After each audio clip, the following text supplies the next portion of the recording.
somebody might think, oh yes, actually it's possible because my fellow sister has been able to do it. And to help us do that tonight, no, just before I go into that, I just want to mention that the Purpose Driven Women's Ministry platform is a vision of the Lord through his handmaiden, Reverend Krista Affo. And before we end the session, I'm sure we would hear a word or two from her. But for now, I don't want to keep all of you waiting. I'll just fire on. We have our guest for tonight. She's our sister, Yvonne Nsiah Anokye. And if you haven't heard of KOALPOT Catering, then sorry, I think you've been living under a rock. And she's going to tell us all about it. And she's at the end of it, she's going to inspire us, tell us how it all started, how, where she is now, how far she's come, and how possible it is for any one of us to do the same, and even more. Thank you very much, Yvonne, for joining. I've known her for a number of years, and she has a beautiful family, her husband and her children. I've known them for a while. So yes, we're delighted to have you today. So take it away, introduce yourself, and you have the platform. Thank you so much. As she said, my name is Yvonne Nsiah Anokye, and I'm married to a very handsome guy, and we've got 3. I love that. Yeah, we've got 3 boys, a 15, a 10, and a 8-year-old. We run a business. I run it together with my husband. I call him the manager. And I do mostly the kitchen bits and some of the emails and invoices and the rest, some of that. We started a business officially on paper. We started in 2016, even though we were doing it before, but officially in this country, law and everything, it was registered and everything started in 2016. From there till now, we've got the up and downs, but we are getting there, and we know we'll get there by God's grace. Great. Okay, so you've talked about running a business. Just in case somebody just logged in, you're thinking, what business? It's actually a food catering business called KOALPOT Catering. When you before it actually became a business, before you registered it, per the laws of the UK, what was it before? Did it have a different name, or what was it? Was it just making okra stew and giving it to your neighbor, or Hanatu will call you and say, please, I need some jollof or something? Okay, it started, actually, you've had 3 names prior to KOALPOT. Initially, when we started, we were like, okay, let's combine both our names and just do it. So we started with Stevens, and we started about a year, and we decided to change it to the Vonnies because my husband said he loved Vonnies. So let's make it Vonnies. So we started with Vonnies, and we were working with the Vonnies. It got to a time, he came back again and was like, I'm not feeling the vibe. Let's find another name. We were going through Bible quotations, we were going through slogans, we were going through everything that we can think of. I remember that very day because I'm somebody that don't take decisions quite quickly. I don't do that. I take my time and think thoroughly before I decide on anything. So as he was going out, every time he comes with a different name, let's do this, Bible quotation, Bible verses, names in the Bible, everything. I said, Kwame, why do we rush? Let's leave it to God. So we were going to Costco, going to do shopping one day for the food as well. So on the way to Costco, I said, Kwame, why don't we use KOALPOT? That was how the name came about. And he was like, oh, wow, that sounds nice. And to be honest, I know in Ghana, we call it KOALPOT, but I didn't know it was actually the right word for it. I thought it was just the Ghanaian that we've invented it. So he was like, oh yeah, let's choose KOALPOT. And we went online and I was like, oh wow, it's actually a word. So we saw it, we saw that, oh, that's the real meaning of it. And we decided to change just the first letter, instead of the C, make it K. so that we bring a little bit of change in it. But sorry, but as we all know, KOALPOT involves cooking. Back in the days, you can't cook without KOALPOT. So it's like, oh, that's the perfect name, because what we do it's all about cooking. So that's how the name KOALPOT came about. And that's when we registered the name and the whole thing started. That's a business. Okay. And have you always wanted to do anything to do with catering, or were you, in an investment bank? I mean, I have one of my classmates worked in Wall Street, actually, after so many years, decided that I just want to draw and is selling, artifacts. And, another one decided, I just want to make bags, and that's it. So how did it start? Was it just out of passion, or just the quest to make a few more pounds? Because I know this is the UK, this is Europe. Okay. To be honest, back in the days, looking at myself back in that time, I would say cooking would have been the last thing I would have done. Oh, wow. In my family, we all cook. They all cook. My grandma cooked. We all cook, but it's just cooking for home and all that. But I was the one that didn't like cooking. I wouldn't go to the kitchen as a young girl to go and learn anything. No, never did I. So I've got a science background. I did science in Ghana, came here, started pharmacy, did first year, second year, got pregnant with my first child. So I was like, I didn't have a good pregnancy. So I stayed home throughout the pregnancy, most of the time in the hospital. After him, I said, okay, I'll go back to school. Started with midwifery. Second year, I was not feeling the vibe that well. I'm like, I don't think I belong here, because I wasn't fitting, to be honest. So I said, okay, came back home and started doing catering course. I did it for 1 year. My mom got angry. Your mom has brought you from Ghana. You started pharmacy, you dropped. You started midwifery, you dropped. Why catering? No. I said, okay, mom, let me do it for myself for just a year. After the year, I'll go back to school for you, if that's what you want. So I said, okay. I did the first year, and I fell in love with it. And that first year, they gave me the best student. Every year, they had an awards going on, which BBC were coming in 2010. So I got the award, and my mom was there, and she was like, oh, wow. So you can actually do catering. I said, yes, let me try it. So initially I was doing it for friends and family, as most caterers start with.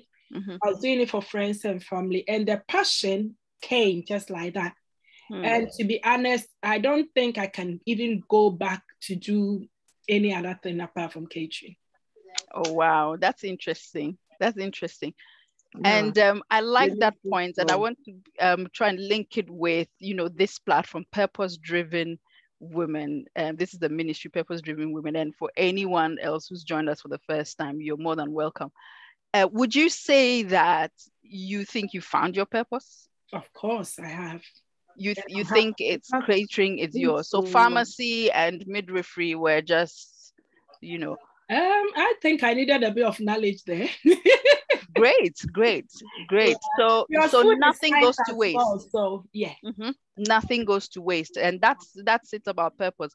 Anything in our journey has a purpose, and it has a part to play in the final story, isn't it? Fantastic. That's great. So when you started it as a business, how was that your only source of income? What was it? You said you started for friends and, family. How was it? Did you have a menu, or did you just have people calling, or you make a couple of dishes and then call someone and say, okay, come and take it for £5 or £10? Or how was that setup like? Okay, when I started initially as doing it for free. Like, let's say you're having a party and I'll ask you, what are you doing for your party? Who is doing your food? Then, okay, can I can make jollof for you if you don't mind. Okay. So that was how it started. So I was doing it basically initially for free. I had a part-time job going on. So it was like, I'm just doing a hobby. So I didn't take much money initially. And later when I got to know that, oh, people really like it and that, why don't I start charging? I didn't have a menu at that time. All that was doing, oh, can you make, let's say 5 kilos of jollof for me? This is how much it cost. Then that was how much I was charging. I was doing pastries initially, pie, cakes, donuts, chips, the Ghana chips, and all that. That was what I was, scones. That was what initially I was doing most of the time. Until I had one lady at church that was doing a wedding. And she said, Yvonne, can you do my wedding? I was like, huh? I don't even have chafing dish. I don't have anything. I can't do it. And to be honest, that was the time my husband really pushed me. He was like, you can do it. You've been cooking for them already. So why can't you do it? And I told him, I've even cooked for 50 people before. And talking about 200 people wedding, how do I start? And he was like, okay, throw a challenge to yourself. You've been to several parties. You've been to several weddings. You know how, you've seen how they do it. And I'm somebody that's very nosy. At first, when I come to a party, I'll just be standing by the buffet, looking at how the person has done their food and all that. So I had the picture, but I haven't tried it myself. But thank God I did that wedding and the feedback was great. And from there, I don't even know the number of weddings I've done so far. I think we've done a lot. Yeah, I mean, I follow you quite a bit, so I see some of it and the very lovely, venues, and I'm thinking, oh, Yvonne. Thank you. Yes. And you said something very instructive there about your husband pushing you. I want to ask you a question about positive enablers, because we can have enablers in our lives, but some can be negative and some can be positive. And before you answer that, just before you go, so that we don't go too far, I just wanted to ask, when you said you went to college to do a bit of catering, was it a formal training in college in the UK with specifically catering course, or what was it? So you have a certificate for it, or yes? Okay, I did a 1 year catering. It was meant to be 3 years. Right. But I did a 1 year catering course, which I would advise anybody that wants to do catering, at least do a year. Okay. And during the year, find a proper school, like a good school to go to. Because that really helps. The 1 year that I did in Lewisham, I did in Lewisham College at that time. Lewisham College in London, yes. In 2010, yeah. The 1 year that I did, I've got a colleague that did 3 years in another college, but I think that I learned more in the 1 year than she did in the 3 years. Right. So what I would say is, when you want to do it, do your research. Find a school that are very good in catering and go there. Even with 1 year, and I think the 1 year I did has actually helped me in terms of so many things. So I would say that if you want to do catering, do a course. A course for the skills, the cooking skills, you mean? Cooking skills. Because I'll come back to you about, your branding and how you present and everything. I'm going to ask whether that was a separate course. Yeah. So the core skills of, cooking, maybe chopping skills, knives, knife skills or things like that. Not only chopping skills and knife skills.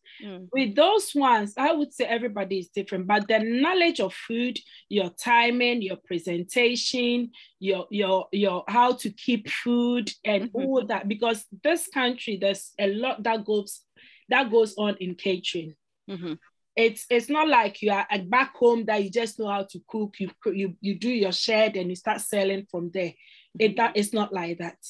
You need your food and hygiene, you need your insurance, you need your fire safety, you need all those things. So going to college will enlighten you more the things that you need. And let me use this as an example. When we all know that when people complain that when you go to Ghanaian restaurants, it takes long for them to do their food for you. What I've noticed is the preparation. Right. Once you prep well, it can take a bit longer, but it shouldn't be that long. Right. All these things is what I learned back in the college. If I know that if I hadn't done those things, prep would have taken me my whole time. Right. So there are certain basic things that you need. Skills that you learn through those courses. Because yes. From now, I do mostly Ghanaian foods. You wouldn't learn Ghanaian foods in the school. No. Okay, good. That's a good point there. Yes. You wouldn't learn that in the school. The only time we did Ghanaian meals, I think in the 1 year, was twice. Black History Month and on my birthday. Okay. But the food that we did in the college, we sell them twice a week. They've got a canteen that we sell the food to people. Okay. So the only time we did Ghanaian food was twice. So me coming out and doing Ghanaian food, it's not that I learned that in the college, no. But I learned basic skills that helped me now, that is still helping me now in the Ghanaian foods that I'm doing at the moment. Okay. So, things like, your prepping time. And I must say, and I'm sure there are a few people who will share some sentiments here with me that, sometimes you go to a Ghanaian, and this is not to derogate anyone, but, you wonder if they're now going to catch the tilapia from the river, from Volta River and bring it, that kind of thing. Yes. But yeah, so that's a very good point about what training and, sharpening our skills or developing the skills or the passion that we have, the things, the example you've given about, preparation skills. So, you prepare, at least you have your basic ingredients half prepped, so it won't take 2 hours to get that dish ready for the customer who's with you, because that's all part of customer service. I would imagine. If you don't have a pick from here. That's right. Okay, so yes, so then I distracted you there. So the question about positive enablers, you mentioned something about when you got that first big order, somebody saying, Yvonne, you're going to do my wedding. And you felt like, I can't do it. And then you had that push. I want to talk to us a little bit about enablers in our lives. If you have any negatives as well, it'll be good to hear them. to learn so that we can. We all need people that would impact our life positively and also help us the things that God has put in us. Sometimes we are humans. We underestimate ourselves. We all do it. So you need people that will help you bring out what the talent God has put in you, bring it out and let you be able to execute whatever that you need to be done. To be honest, when I got that job, the lady's name is Rita, I told her, Rita, this thing is big for me. I said no initially. But when my husband said it, I was like, Kwame, I can't. He said, okay. You've done 50.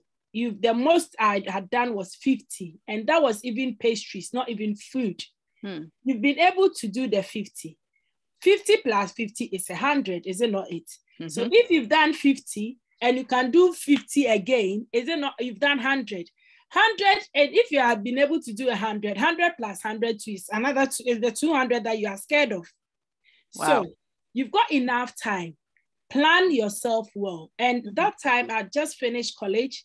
Plan yourself well and you can be able to do it. Okay, I took pen and paper and started writing things down. At that time, I didn't have a plan. I didn't know the shopping cost because I haven't done that amount before. All that I was working with is the 50. Great. So I'll just put, let's say if the last time 50, I did 1 kilo jollof, I have to times it by 4. So I was thinking, okay, if that took me an hour to do, this will take me 4 hours. So let me start planning. Let me start prepping. Let me start getting my things in order. And initially when I started, I was working alone. Right. I didn't have any help. I had 1 child. I didn't have any help whatsoever. I was like, okay, can I do this? And he would tell me, you can do it. You can do it. You can do it. So I said to myself, okay, let me put at the back of my mind, I can do it. Sometimes we all need to be positive in certain things. I know it's not everything that we can do, but once you get that mentality, I can't do it, it blocks everything in your mind. But when you say you can do it, even if you don't achieve what you really wanted, you can do about 80 to 90% of it. And doing 90% is almost achieving what you want to do. Absolutely. Fantastic. So I said, okay, let me change my mindset. I can do it. Fantastic. I like that. I was able to do it. mindset. And from that 50, I like the way you were going your math. So I guess your pharmacy chemistry was, there, like 50 was 1 kilo, right? So 200. And I'm going to call Kwame after this. 50, you can do it times 2, times 4, but that's it. And that's very instructive. It's about changing our mind. That's it. Thank you, Pastor Krista. Mindset shift. We need to shift our mindsets. It was initially you saw it was like, oh no, I can't do it. But then you sat down, took pen and paper, and you realized actually you can do it. And here we are today. Thank you very much. That's very good.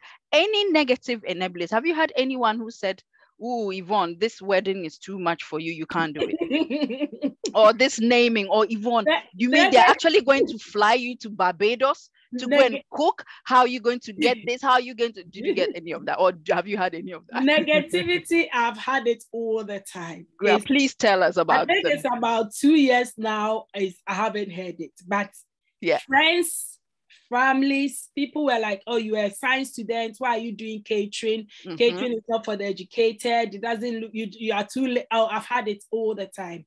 You are too lady for a catering. Catering is for adults. You are too young. You shouldn't do catering. And it doesn't pay. Ghanaians I've had it all the time. But it's, as I said, it's all mindset. It's all your focus in life. If that's what you want to do, that is what you want to do. You pray about it. If that's because what I did, what really pushed me is one, I had a dream, and in the dream, I'd cooked for a pastor. I had pastor. I cooked for an event, and I heard pastor was there, and he called me. He asked, "Who did this rice? It's really nice." And he called me and he prayed for me. So when I woke up in the morning, I told my husband, "This is the dream I had. I'll do the catering." So I said, "Okay, but I'll cook for pastor." For pastor to eat, and once he does it, I'll tell him, "Can you bless me?" That's all I need. And I wouldn't say much, but since then I've cooked for a lot of pastors. So it opened another door altogether, and took it to another dimension, a different dimension altogether. I've had pastors that come from Ghana and tell me, "I don't want anybody's food. I don't want anybody to cook for me apart from Yvonne." So sometimes we need to pray about where you think you want to go. But sometimes it's not God that is telling you to go there. As I said earlier on, I never thought I would do catering. It was up to 3 years ago that my grandma actually ate my food. She'll tell you, this lady that doesn't even know how to change her school uniform, cook for me. You see? So sometimes you need to pray, not even sometimes, all the time. You need to pray about where you think you want to go and let God lead you. That's all. And that may include doing a catering business. It's not just left for a certain group of people or what we perceive. And you said something very crucial here, and especially for us, and I'm conscious of the fact that most of the people we have in the audience on the platform are from Black, African, Caribbean background. And sometimes we do have this perception of certain things, certain careers or certain occupations are only the reserve of certain people. But it's all about purpose. It's all about where God has placed you and where He's placed you and given you and empowered you and given you the ability to excel. Because ultimately, whatever we do, that brings us fulfillment, benefits everyone out there. So that's it. And it could be, like you're saying, it's just cooking. And we all like to think that we all cook, but no, so we cook, but some cook.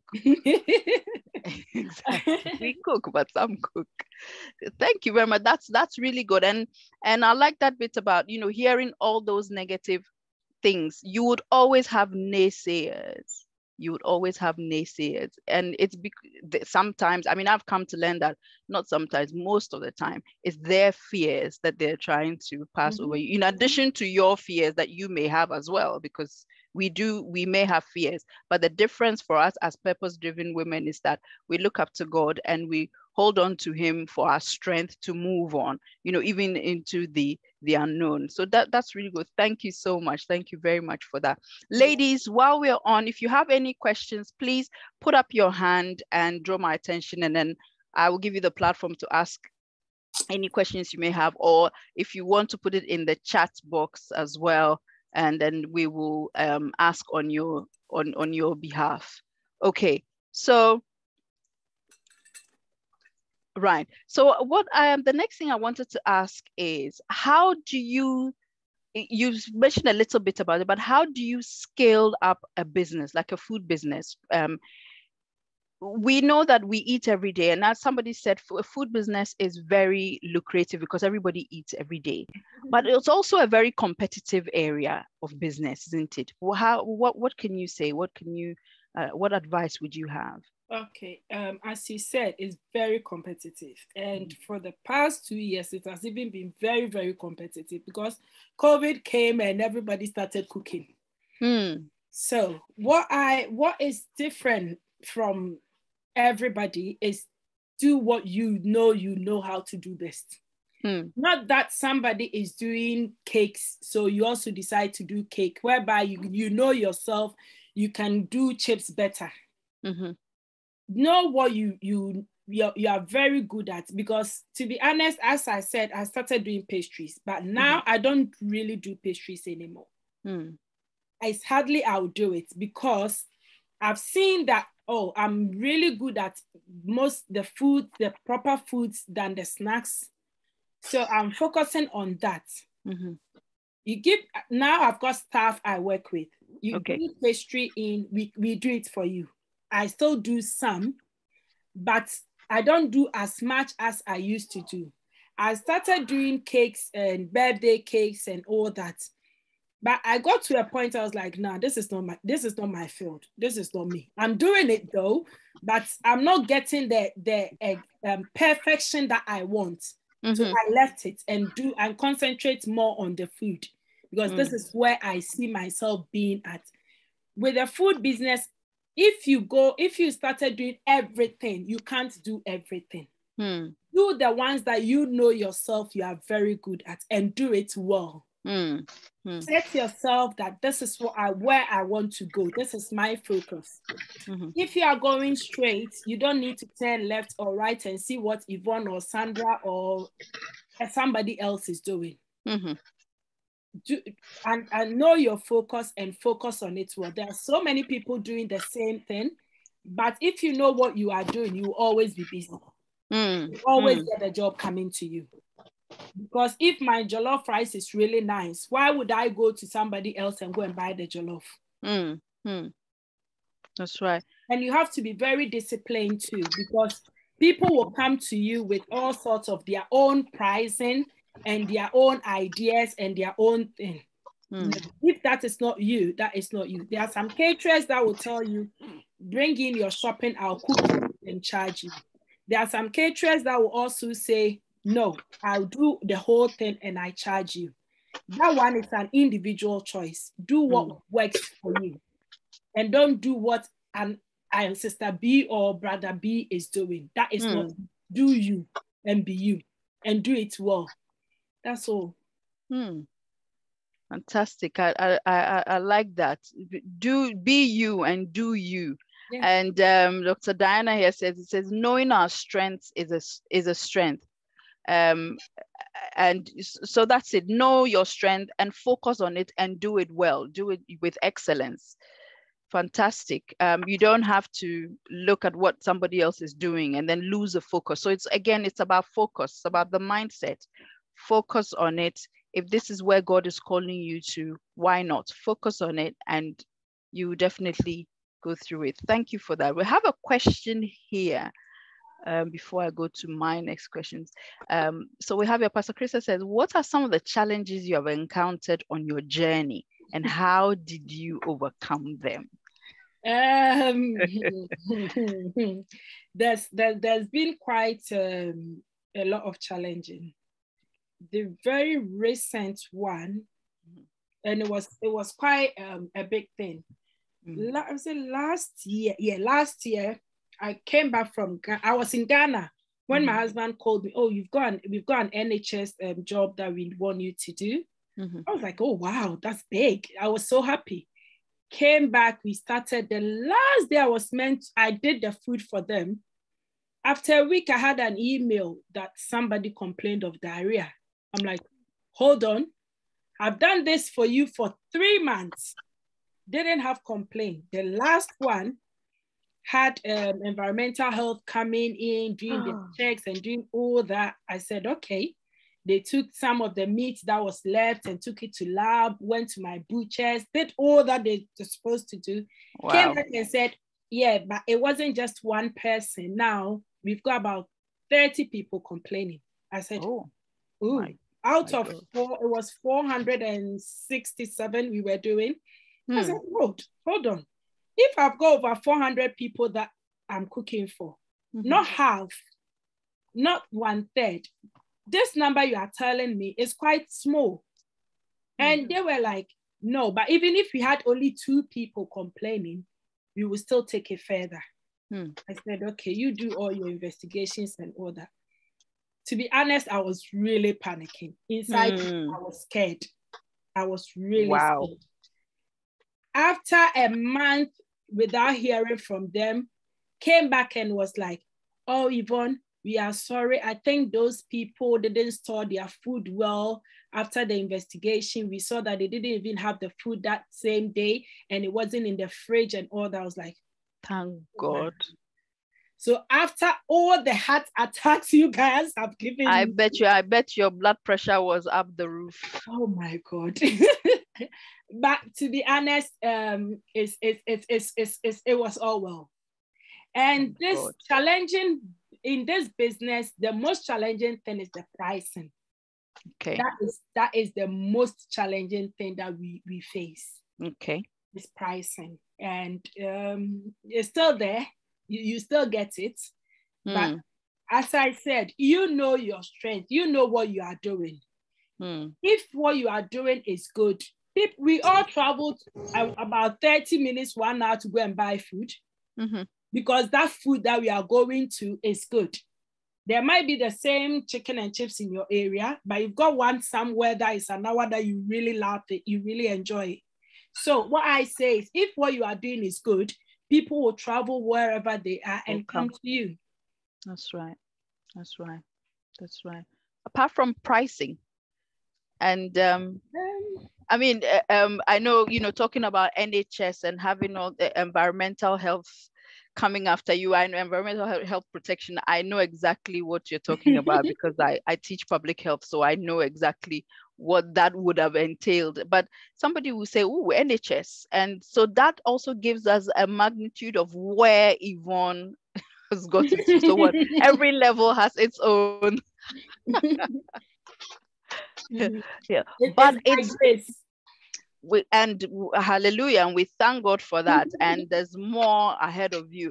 But it brings me back to the point of preparing yourself and having the capacity to get to a certain stage. And the fact that, back to what you said about training, knowing, I mean, however you got that contract, there must have been certain things they looked out for to award that. Yeah, before you get that kind of. And how challenging is it to kind of get one as competent as can be to be able to land in those in those circles, you have to have all your things intact, your paperwork, you have to be registered, you have to be paying tax, HMRC, you have to be HMRC, because they did all those checks. They checked through HMRC, they did. And sometimes, let me say, sometimes we think the social media is just for friends and family, but no. People, absolutely. Of late, people that like NHS, they even went to my Instagram page. They did all the checks that they are supposed to do. Make sure your insurance are intact. You are registered in the local council and all that they do. So what I advise everybody is that want to do catering is do a bit of course, do all your training, your health and safety, your fire, your food and hygiene, all those basic training. At least get something on paper. Make sure you are following the law, because you might never know. Maybe you think you are just cooking for 50, but you might have somebody that can connect you to a higher place. So if you want to do it the right way. With that, you can go anywhere you want to go. When I start, I was saying this on last week, Thursday. We had a wedding at Highlands on Monday and Thursday, like 1 week. It was 2 days there. On Thursday, I was just in the kitchen doing something. It came to my mind.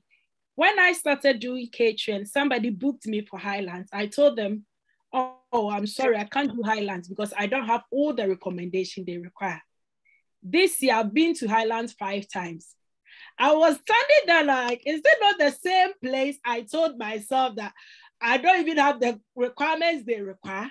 Now they are even asking me, oh, do I want to be on their vendors list? Ah, la.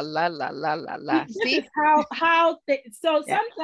That's why I said, whatever that you are doing, do it and do it well. Wherever you think you can't go, pray about it and you can go. Thank you. Make sure all your things are right. When you've got the right certificate in front of you, you are not scared to go anywhere. You can, because all that, the most important thing most places ask for is, are you registered? Have you got your insurance? Have you got your food rating? Have you got food and hygiene? Those 4 are the most important things. The fire safety, the first aid, and the rest, they help. But the very, very important thing are those 4. Once you get that one in place, you can even work in number 10. You can even work in Buckingham Palace. There's no place that you can't go. No limits. No limits. Absolutely. No. Absolutely. And by the way, for anyone might be wondering, what is Highlands? Can you tell us what Highlands is? Oh, it's a wedding venue. That's it. It's it's another level, isn't it? Oh no. And you were scared the first time you were invited, you were called upon. But now you've been there and you feel and see where see what the Lord has done. You're being asked if you want to be on their list to recommend you to prospective guests.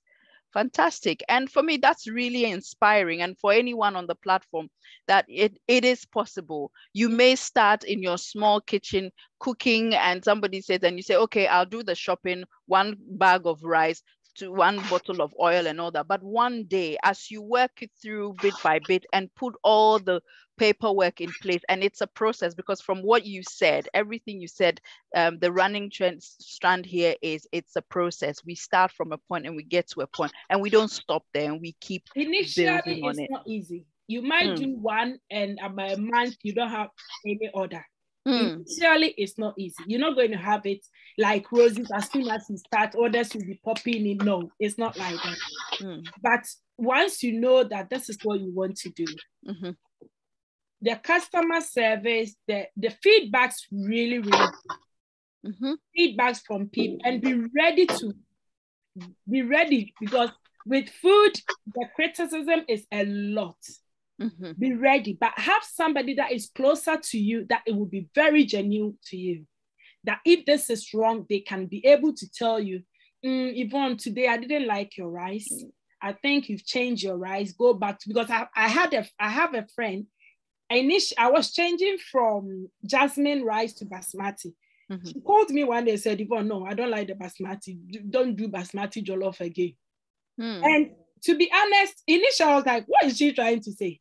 But when I sat down, I'm like, even though the basmati, I get a lot of rice when I use it to cook jollof, as compared to the jasmine. The jasmine tasted better than the basmati. And it helped me, because once you have people doing that to you, it makes you come back to how you start. Since that day, I've gone back to how I started from day one, that people liked it. So let me go back to my same recipe that brought me here.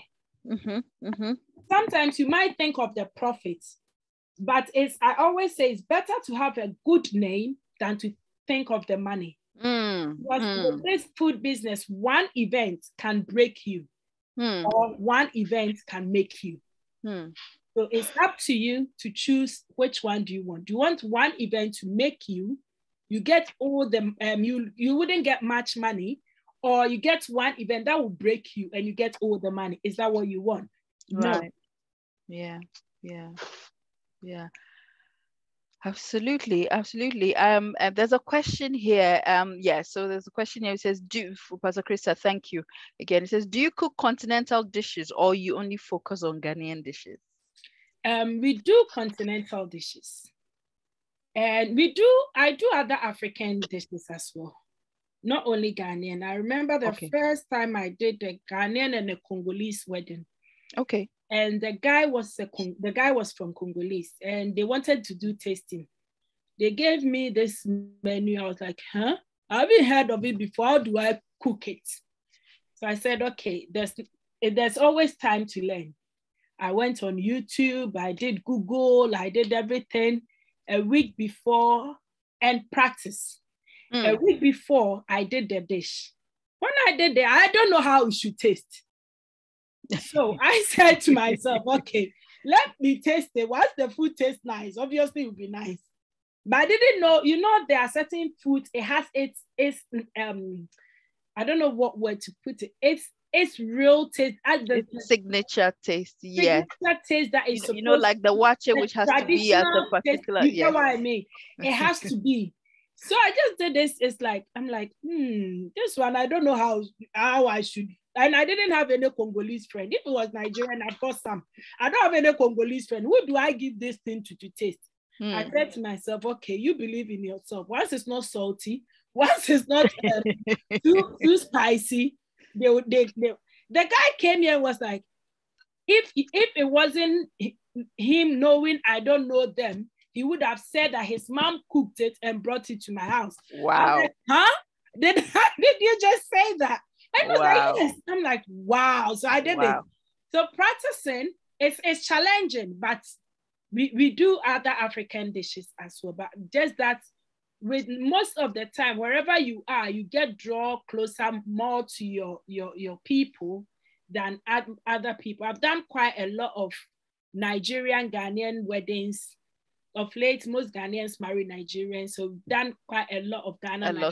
Nigeria. Ghana, Jamaica, we've done Ghana, Congolese, I've done Ghanaian, and we've done two Caucasians, Okay. Mostly, yeah.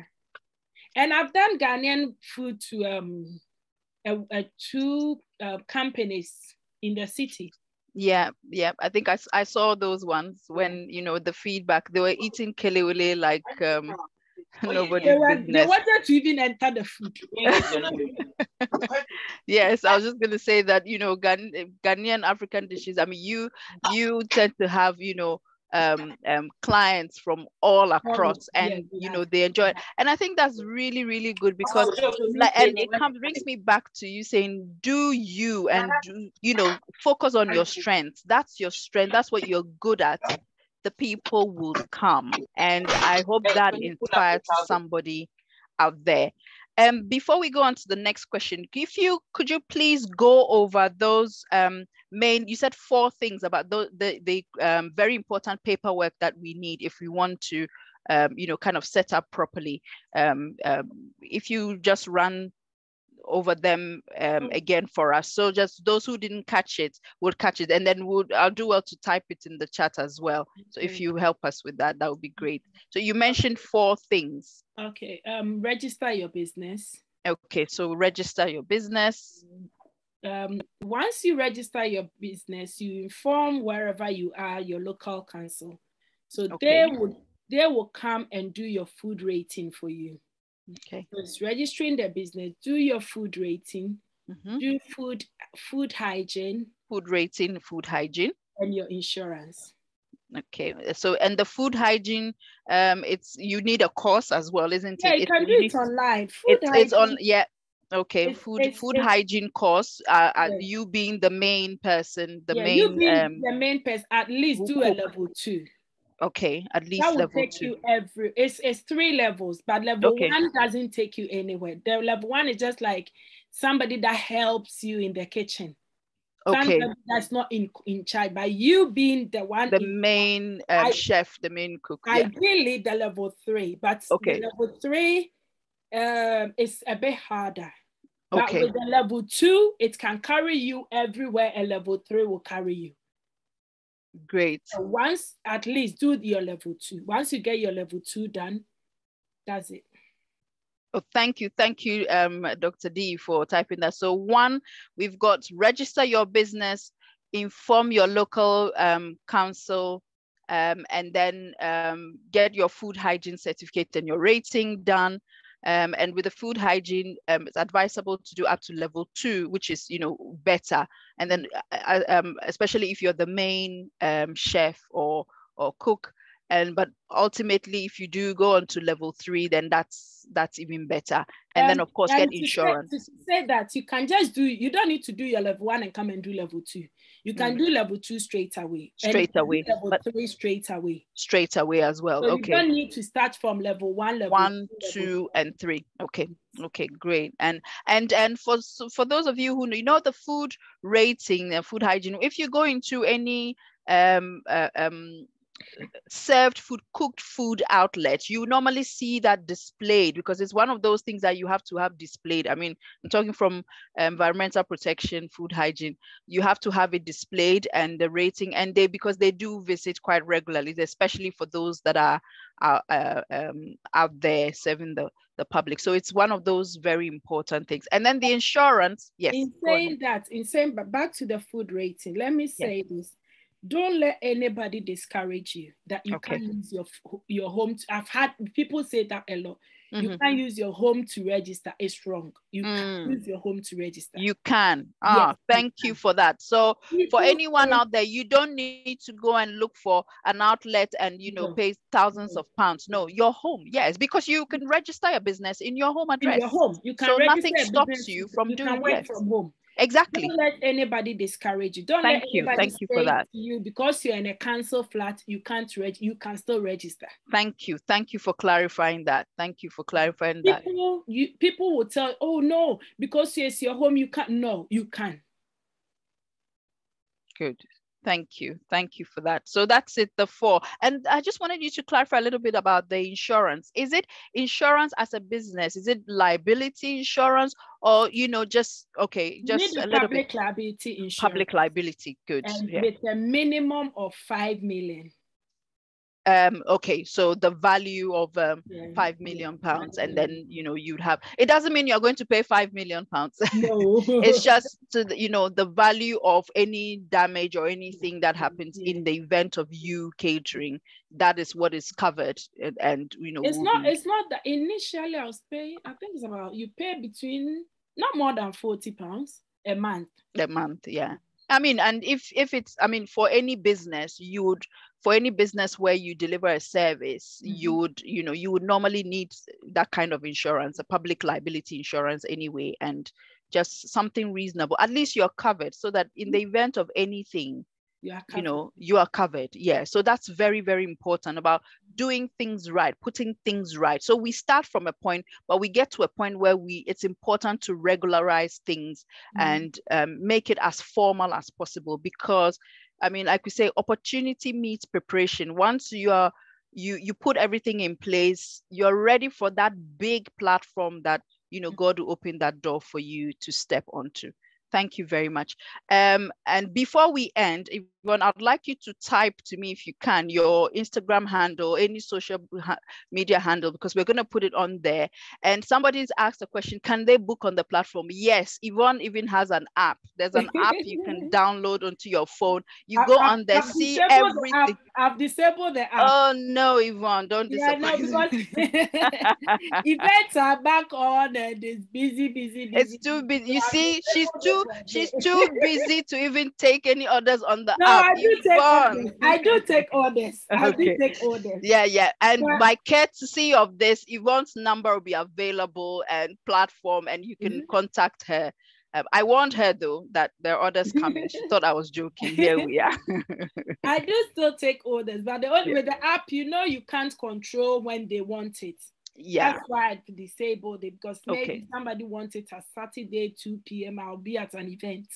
So, but once you call me, I'll let you know this week I can make it for you. It will be this day. Yeah.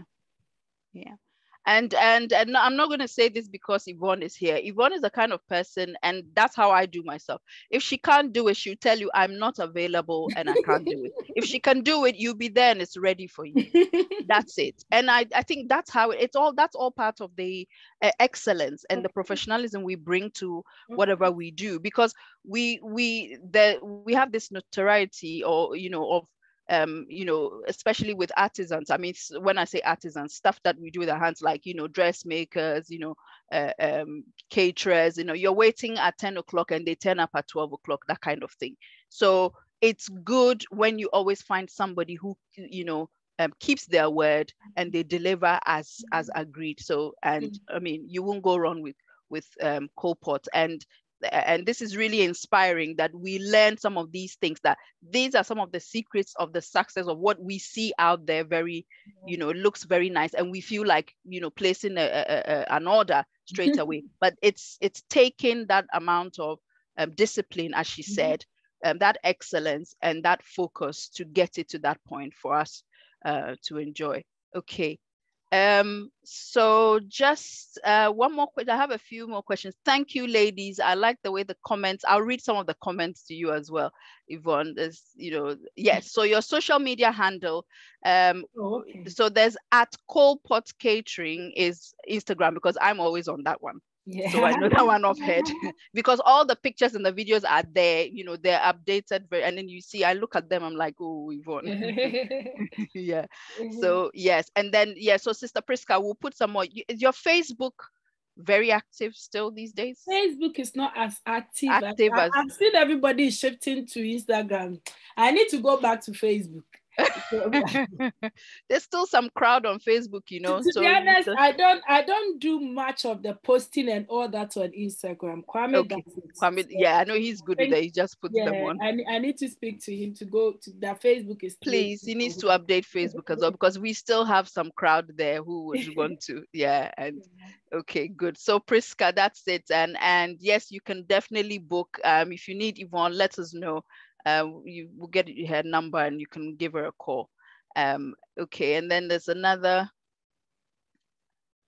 question. Okay, we've talked about the public liability. Okay, so there's a question here about how do you scale up? Have you had to employ extra staff? I know you've mentioned a bit about it. How do you subcontract? I think that's another aspect that you haven't really mentioned, which is all part of scaling up. Have you had to subcontract, some order, some event that you've accepted? How? If you can just focus on that. I've done a subcontract once, and I wouldn't do it again. Okay. With the reason being, like, Sister A hates my food and she wants it, and I let Sister B did it, and the feedback that came is, no, we know you didn't do it. So it will be like, oh, when you give Yvonne the job, she doesn't do it and she gives it to somebody else. So I don't want, it's a brand. And it's taking us time to build the brand. If I can't do it, I'll let you know, I'm sorry, I can't do it. Rather than if you go to somebody else and the person does it for you, you went to Sister B and Sister B did it. So that's why I don't subcontract. With staff at the moment, we've got 6, including myself, 7. Oh, wow. With, yes. Okay. Great, fantastic. So there's a question here. Is it a question or, kind of bigging up and encouraging you? Have you considered training, or do you run any training or any masterclass? Have you considered, or would you want to? Because, we might have somebody on this platform who's been thinking about venturing into a catering business because they love to cook, or they think that's where their purpose is. But then, at least you need somebody to coach you or mentor you, or at least, give you some pointers. With running a class, I've done it before. Okay, good. But I did it just for the younger generation. I did it for between 16 to 18. Okay. I've done it for we did it for a month. Right. Sorry. Twice a week. That's what we were doing it for. I don't do it of late because of the being a bit busy. You know, I've got three boys, including my husband. I've got 4 boys in my house. I know your house. Imagine, boys' dormitory. A friend of mine who's got all girls. And doing this as well is quite tight. But if you want to do it, if somebody's interested in contacting you for some sort of yes, I will help you. Fantastic. If any advice you want, I don't mind sharing, because I can't be the only one climbing up there. I need somebody to go with. Otherwise, who would I talk to when I get there? That's very instructive. Yes, something about about success. Yes. Carrying people with you. We all need to go. It's a bit lonely up there. This country is too big for only me to go. We all need to go. Let's go. If you are free and I've got an event, I can invite you to come there to see the behind the scene, because most times we see only with the ones that's out there. Behind the scene is where the challenge is. So if you are interested and you want to come on board one day, I've got an event, you can come and see what goes on behind the scene. I'm ready to share what I know with you. And I don't know, we all learn it together. Maybe I would have even learned something from you that you might not even know. So we all learn every day. Absolutely. Oh, thank you. So that's really, thank you for that, Yvonne. So if anyone on the platform, if you want to contact Yvonne, you're thinking of something, or you've already started something and you want somebody to at least mentor you, or give you some coaching, some pointers, you want to go and see behind the scenes, she's thrown an open invitation here, and you won't get this anywhere. So you are the right place at the right time. Please get in touch with us, Pastor Krista, or any of the admins on the platform, Sister Dion, myself, and then we would do well to put you in touch with Sister Yvonne.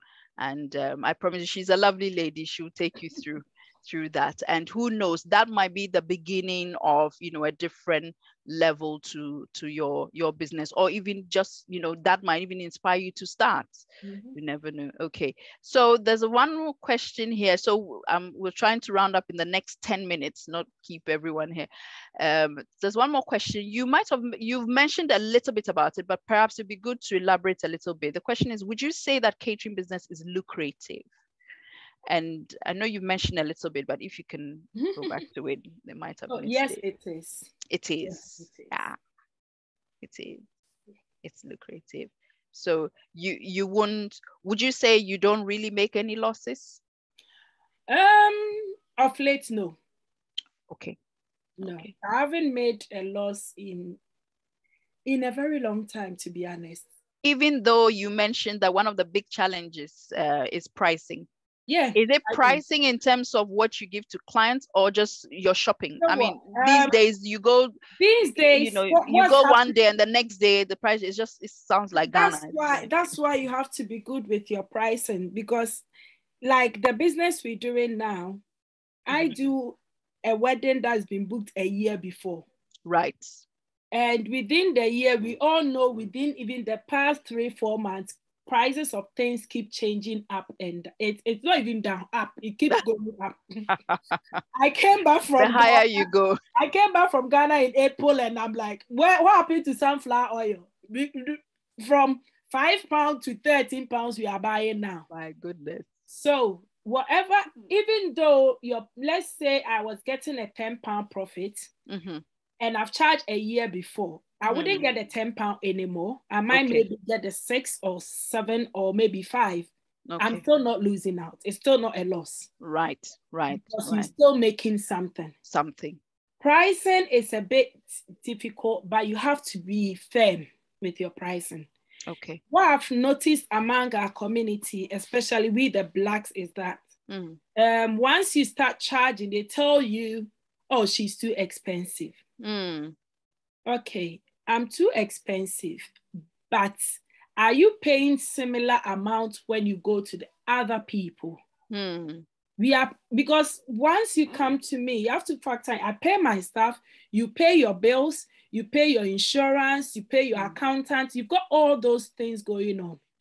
So if you don't do your pricing well from the beginning, it will stay. Once you start cheap, remember that turning from the £5 to £10, nobody will just accept it. It will take a very long time.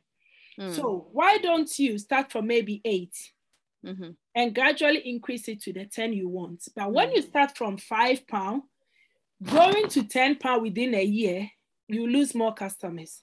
I always say I prefer you telling me I'm expensive and you come to me, then I might even have a £20 per head menu. But you come to me, I've got so many brides that come to me. I'm like, why did you pray before coming to me? Because the price I've given you, I don't even give it to anybody. Maybe you prayed on me before coming. Oh, days due before they came. You get what I mean? So pricing is something that initially when you are starting this business, you have to be firm. Friends and families have got their price they have in their head already before coming to you. You might give Sister A discount. She will go and tell Sister B, oh, she gave me a discount. Go to her, she'll give it to you that price. What I always tell everybody that I speak to is, if your price starts from £10 and your mom wants to order food, give your price to your mom, for your mom knows that it's £10. But because she's your mom, you are doing it for her for free. Or because she's your mom, you give it to her half price. Then she knows this is your price. But because she's your mom or your friend or your auntie or somebody, you said, oh, auntie, because of you, take it £5. The £5 you've given her is what she thinks you charge. But let her know that this is my charge. Then, but because we are a family, I can't charge you as I'm charging outsider. So I'll give it to you this. When she goes and somebody is asking her, she can tell them that, oh, she charged £10. But because I think I'm a family member, that's why she gave it to me 5. That one, family and friends and mates rates, isn't it? With family and friends, it always happens. But you still have to be firm with them. Okay. If you can do it for them for free, do it for them for free. If you can't, let them know your price before you give them the discount.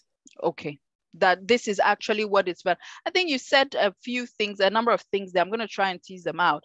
It's about value, people valuing what they're getting from you, because KOALPOT Catering, and I'm dovetailing this into a question that's been asked about branding in a business like this.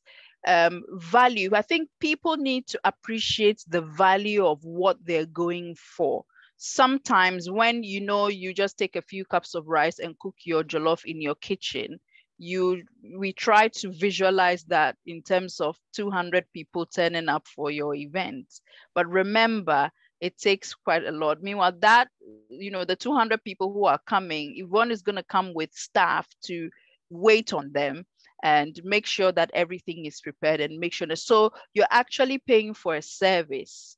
So I think you've said a lot in there, and I'm just breaking them down that a lot of the time, and I'm also saying this from the point of having organized and managed events in the past, not much recently, but in the past, that's sometimes the challenge you come across, the people not valuing the service that you are or not appreciating the value of what they're getting. And sometimes, so now it makes me understand better what you talk about pricing, that it becomes a bit difficult because you try to make people understand that it is actually worth what you're going to pay for because you're getting other things with it. So that takes us into branding. What would you say about branding and pricing, how they go? Branding, how do they go? Branding is a bit it's a bit difficult sometimes, but you can do it. Branding is something that you yourself have to set yourself a goal. Where do I want to go? Where do I want people to see? What's my goal in the next 4 or 5 years? Where do I want to be? Do I want to start a catering business and after a year or 2 it goes down? No. You want to have a business that is there in future, even if you are not there. Let's say KFC. Who started KFC? The person we all don't know, but KFC is still there. Because they set themselves that this is where I want to go. This is where I want to be. That is what we all need to do. now of late, social media is giving us even a good platform. You don't even have to pay adverts. Pay for it, yeah. Because at first, I've done an advert before. It was expensive. I used to do an advert on one local station. It was expensive. But we've got that. We are in the generation whereby social media, we all can take if your WhatsApp, your YouTube is there, Facebook is there, Instagram, Twitter, all of them. Get on it. Set yourself, this is what I want to do. Is jollof rice I'm good at, do the jollof rice. And timing. I'm saying it, we all sometimes late you can never be 100% perfect. But make sure, let's say sister wants her food at 8. Don't let her come at 8 o'clock and come and wait. No. By 7:50, your food should be ready and ready to go out. At most, timing is a very, very crucial thing. And also make sure that you don't lose. I remember I made fried rice for you last time. As soon as my husband came in and tasted it, said, no, it's a bit salty. I called you back. Yeah. I called her back and told her that, I'm sorry, you have to bring the rice back because my husband said it's a bit salty. I don't want you to take it there to wherever you are taking it. Yeah, and it was for an event. I ordered it for a friend. I was taking it, to give to a friend. We have gone about 15 minutes. Yes, and then I came back. Yes, I went back I called her back because I'm very particular with my brand. I don't want somebody to say, hey, KOALPOT, at first her food is nice, now her food is salty. No, it takes one, as I said earlier, it takes one event to break you. So if it's something that I myself can't eat it, I don't want to serve it.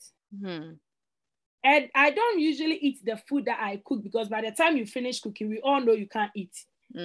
You've smelled it. You've inhaled everything, all the aroma, and you don't feel your usually is the guinea pig for us. So every time you cook every food, he will taste it. And it does help. Because that day, as soon as he said it and I said, oh no, let me call her.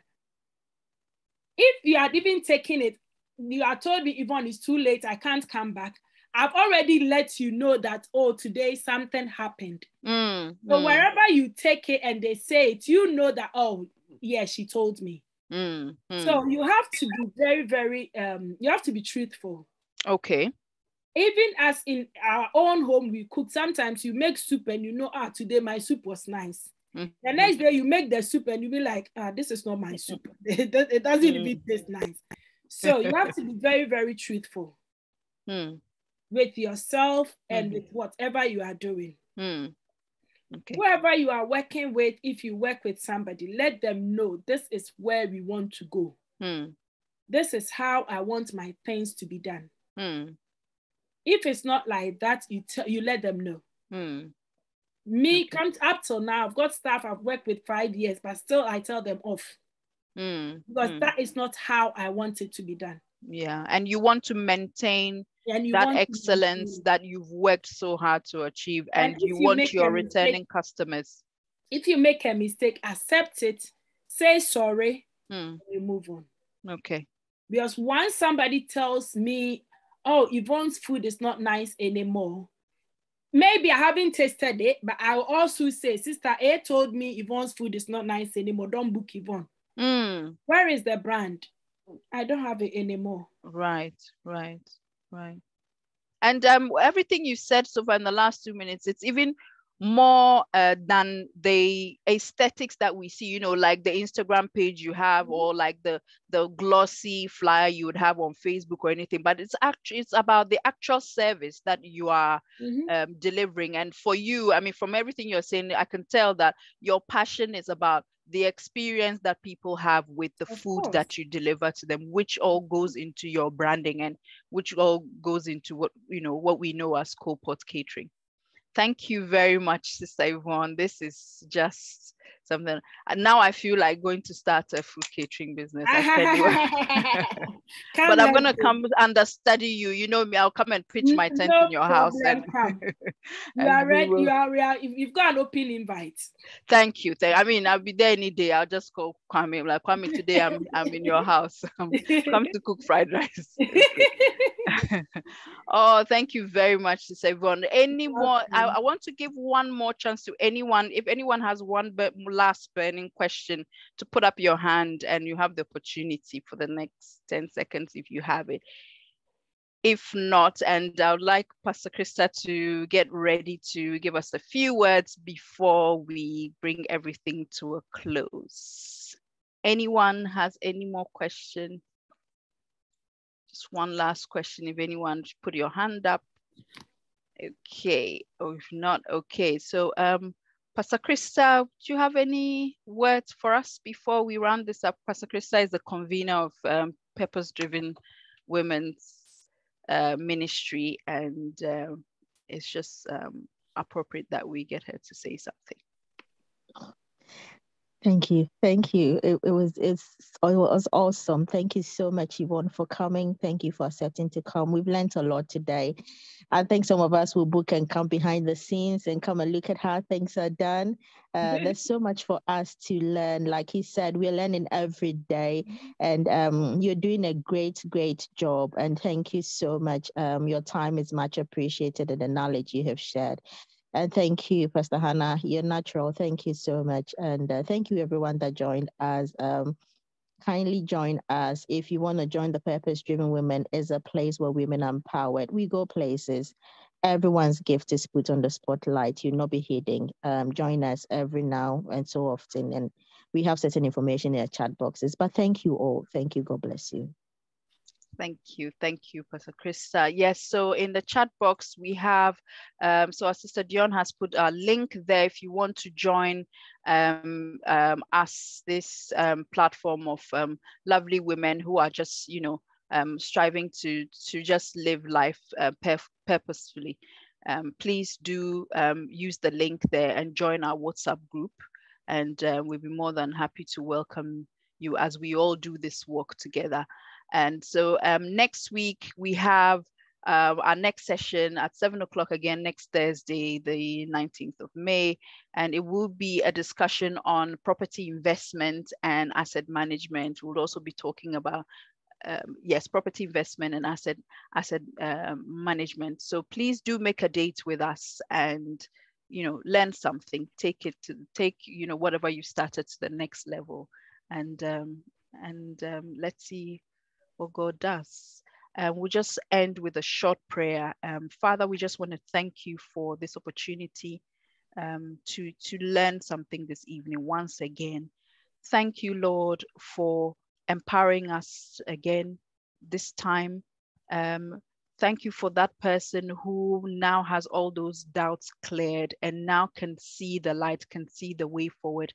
Thank you for that person who's been inspired that, yes, it is possible.